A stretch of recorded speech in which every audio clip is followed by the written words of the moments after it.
start the new year off right here. So we're bringing back a couple of the good ones. Welcome, Collective, to another great episode of Brews and Builds. And this episode could not have been done except by our amazing patrons. Whether you're part of the Collective, Squeeze Choir, BigTucks, Mr. Combo, Storm Count, it doesn't matter. We love you guys and thank you for the support. God, well, guys, if you would like to help us out financially, help us improve the content, maybe even do net new content, head over to our Patreon, patreon.com/CMDTower. We have many different tiers. Literally, guys, for $1 a month, you get a bunch of different benefits and inclusions within our community. But starting at the $5 tier on up, you actually get swag like RK Post exclusive patron tokens, playmats, sleeves, coins, all that good stuff. So please go support CMD Tower. Now, we do have a referral program. So if you're an existing patron and you get someone to join the collective, have them let us know via Patreon and we'll send you some free swag or something just to help thank you for growing the community. Now, if you can't do a monthly program, but you would like to actually pick up some of the merch that we talk about, head over to our store, cmdtower.com/merch. The exciting thing is that we do have our foil Brews and Builds Constellation playmat for sale. They're only $25, white stitched, real thick. It's a real thick boy.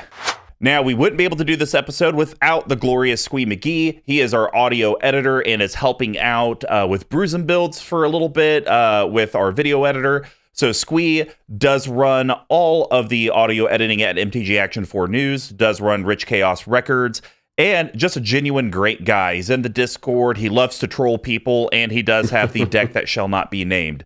So Redacted for real, deck.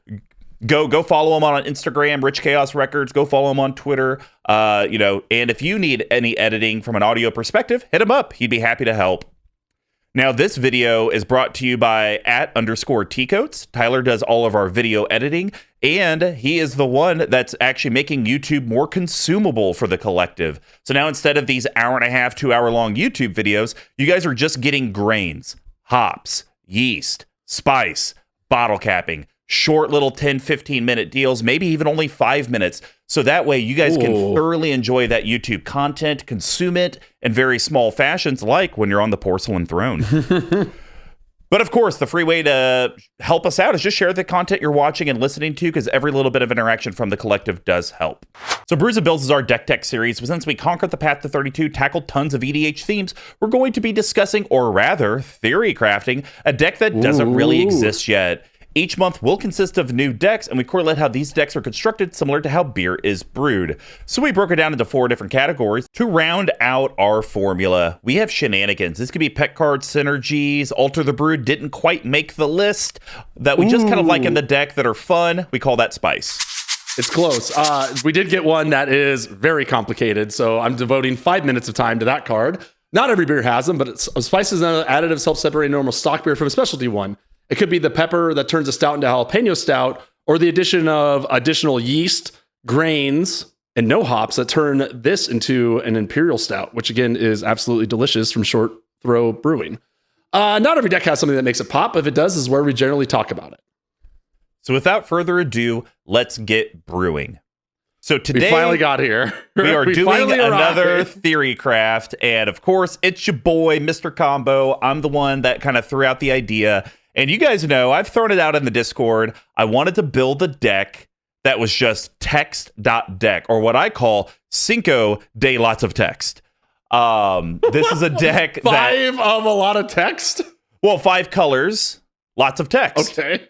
So we're doing Esika, God of the Tree. Now we're going to head over to the Spicy Meatball. BigTuck, I don't have one. Word of command was mine. What's yours? Okay. You okay? This is a tough one. I'm not gonna lie to you. This one, I've read this about 4 or 5 times. Props to Rackety Moss to help me with this one, and I still don't know how it works. Illusionary Mask. It's from Beta. Okay. It's 500 and change. It's 2 colorless for an artifact. The original version says this: X. You can summon a creature face down so opponent doesn't know what it is.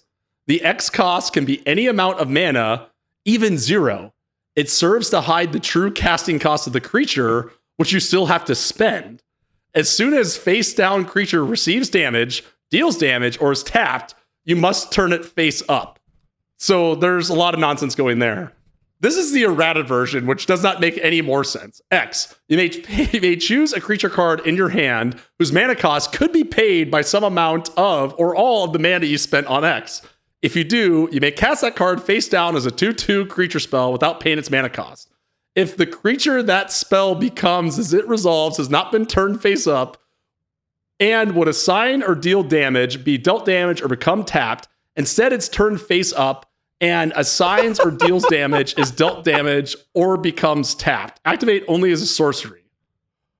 So the way I'm reading this is you can pay 0. I think you can pay 0, put Demon Lord Benzalok face down as a 2/2. Attack with him, it becomes tapped. It turns face up, and now you're just off to the races?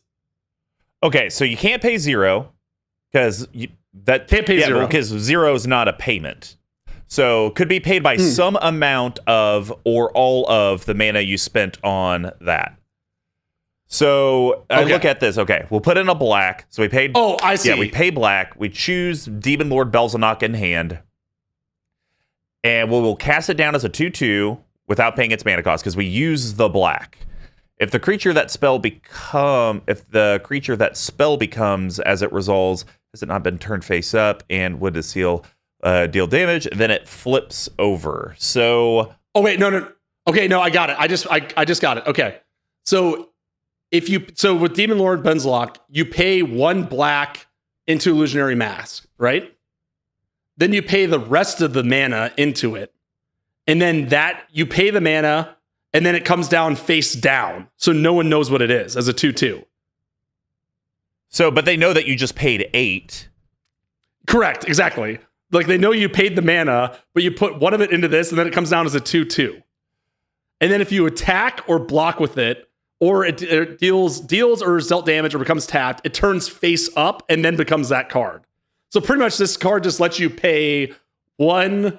This card just lets you pay the same mana, just hide the creature, I guess. Just turn it down as whatever it could be. Types of mana. So, okay, here we go. So if you use the ability to cast a creature card face down, you must keep track of the amount and types of mana you spent on X. If that creature spell is moved from the stack to anywhere other than the battlefield, the resulting creature leaves the battlefield or the game ends. Oh my God. The face down card is revealed. Okay, blah, blah, blah. So here's actually why I'm looking at it. We'll keep using Demon Lord as an example. So I got it. You pay a black or whatever you want into X. Pay whatever you want into X. And then that creature that ability's on the stack. And so now people can respond to that creature. If it resolves, I think that's where you do end up paying the rest of the mana. It's almost kind of like a bait. Like, I put 1, you have no idea what I'm doing. Do you want it to resolve? And it's like, I guess. And it's like, okay, well, I just put 7 into it. I think that's the way this is supposed to work. And to your point on the Oracle text, also the joke I was also going to say with Esika, with the commander, is we should also see what card has the most Oracle text to it, which that one has a pile of. This one does too. So I think to your point, that same ruling, if its mana cost couldn't be paid by some amount of or all of the mana you spent on X, all applicable penalties for casting a card illegally are assessed. Yep, there we go. So what does that even mean? Well, this card is so. Well, I think it's so gross. I think they basically have that in their tuck because if someone didn't understand how the card works, like Demon Lord, I just paid a black. Right. Haha, I got this. Like it's like, and they flip it later. It's like that was illegal. You couldn't have done that. Right. So I think the issue with this card is that it's a lot of good faith. And that's why that's why they mention like keep track of like what you've spent on stuff because people kind of have to check you on it. That's yeah. I think that's somewhat. I don't know. This is my brain's blown up. I know. But listen. So if we are playing a creature deck and you just need to push out, there's one more person. There's just a board wipe. You have a handful of creatures. Oh wait, no, that doesn't work because if it becomes tapped.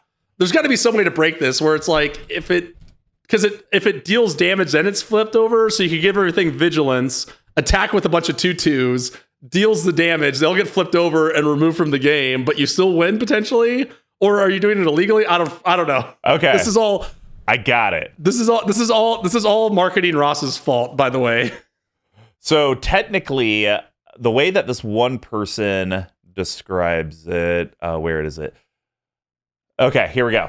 You have Mask and play a Gray Ogre in your hand. It is your main phase, the stack is empty, and you have priority. You announce the Mask's ability, and it goes to the stack. You choose a value for X, which is 3 or greater. We'll just say you choose 4. You pay 4 colorless. You get priority. You pass priority. Your opponent passes priority. The ability resolves. You put the Ogre into play face down with 4 Mask counters on it. It is they said it's a 0/1 with no other characteristics, but it's the 2/2 or whatever the actual text says. Yeah. Now, anytime you could play an instant, you could remove the counters and turn it face up. This action does not use the stack. It will then be a Gray Ogre with the characteristics printed on the card.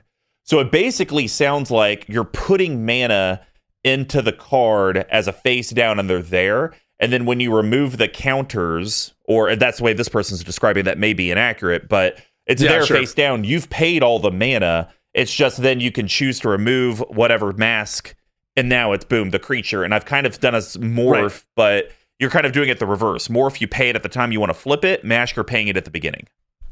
Ahead of time. Nice. Now here's my question to you. Obviously, this card's a slam dunk. Can't be beat. Is this card worth $400 to have to explain this every single time that you cast it or activate its Honestly, ability? it's not worth $50 for the collector's edition. for the gold bordered version. Oh my goodness. Well, guys, that's going to wrap up the spice package. Bye.